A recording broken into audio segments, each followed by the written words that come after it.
Quiero concentrarme esta noche en la dinámica de poder que tenemos ante nuestros ojos.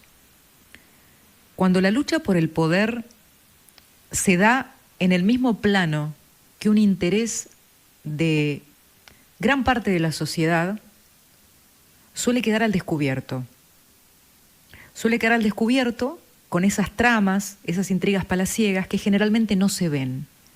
Por eso los invito, mientras compartimos la preocupación por las clases presenciales, a concentrarnos en la dinámica de poder. Y voy a intentar analizar y reflexionar con ustedes. Es una noche muy caliente y es difícil a veces poder procesar la información tan rápido, pero es parte de nuestra obligación.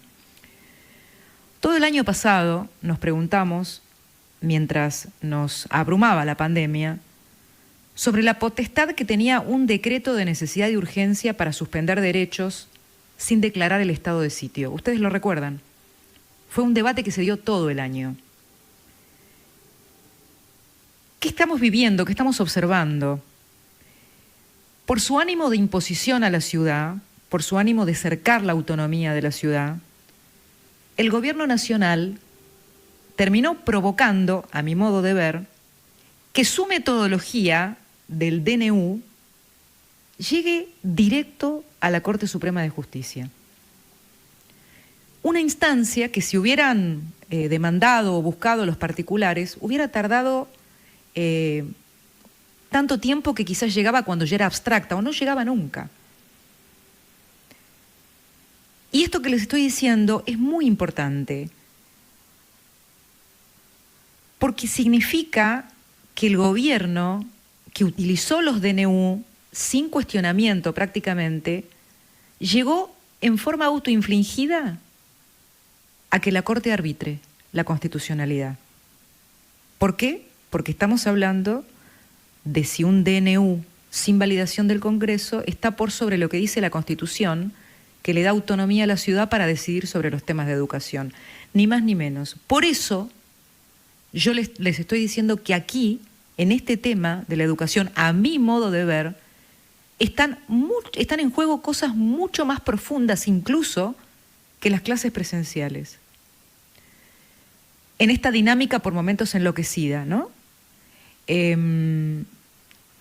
A ver, la Corte Suprema de Justicia, que también está en el ojo de la tormenta y en el blanco del gobierno por las definiciones que tiene en torno a causas de corrupción, por ejemplo, como todos sabemos, se ha caracterizado por la búsqueda de salidas intermedias, que a veces no terminan convenciendo del todo a ninguna de las partes involucradas. En este caso particular, no creo que la tenga fácil. Si la ciudad tiene autonomía para decidir en materia de educación por sus atributos constitucionales, me pregunto yo, ¿puede la Corte poner por encima de esto un DNU? ¿Con qué argumentos? ¿Y con qué consecuencias? Realmente no lo sabemos. Y esto es lo delicado también de la hora. Y no solamente está en juego real la autonomía de la Ciudad de Buenos Aires, está en juego una virtual intervención de la misma, un recorte de su autonomía, pero también está en juego un límite a los DNU del gobierno.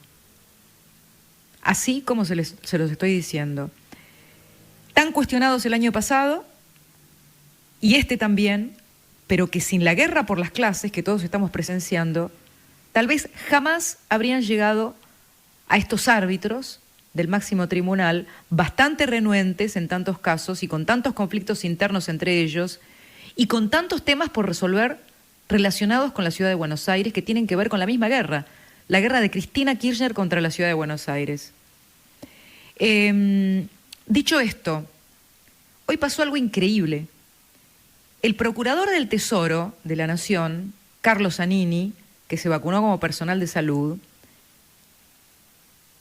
y que es el brazo legal de Cristina Kirchner, a horas de una audiencia entre la Nación y la ciudad por los fondos que le quitaron a la Ciudad Autónoma de Buenos Aires, le hizo una presentación a la Corte diciendo que la Corte no era competente. O sea, él planteando que la Corte no era competente, a pesar de que la Corte se había declarado competente.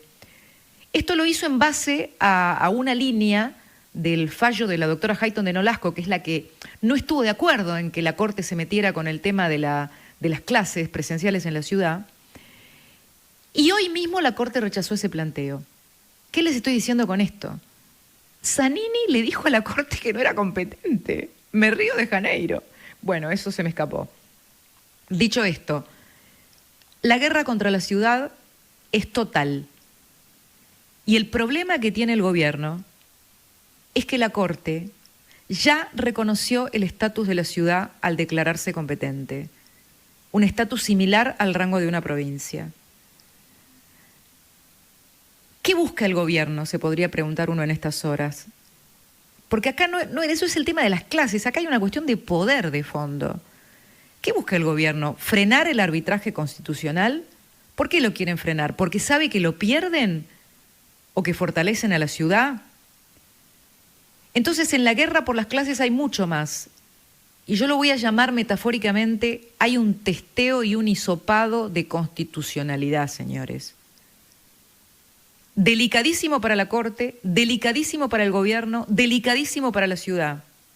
Sin embargo, el que ha provocado esta fase, buscando imponer su lógica y avasallando los derechos de los porteños, en mi criterio, fue el gobierno nacional. El debate no es si las clases provocan o no contagios. Ese debate puede servir, es súper sano, lo deberían dar nuestras autoridades sentadas en una mesa. Acá el debate es otro. El debate es quién decide qué se hace en materia de educación en la ciudad. La Constitución dice que eso está en la órbita de la ciudad. ¿Qué va a decir la Corte? Por eso les digo que en las clases se está jugando mucho más que las clases al llegar este tema a la Corte. Se están jugando las instituciones de la República. El gobierno nacional corre el riesgo de que al ir por la ciudad termine encontrándose con sus propios límites. Hoy el presidente habló de quienes niegan la realidad, fustigándolos. Yo me pregunto, ¿qué hará la Corte con los que niegan la Constitución? Esto es Confesiones, por Radio Mitre.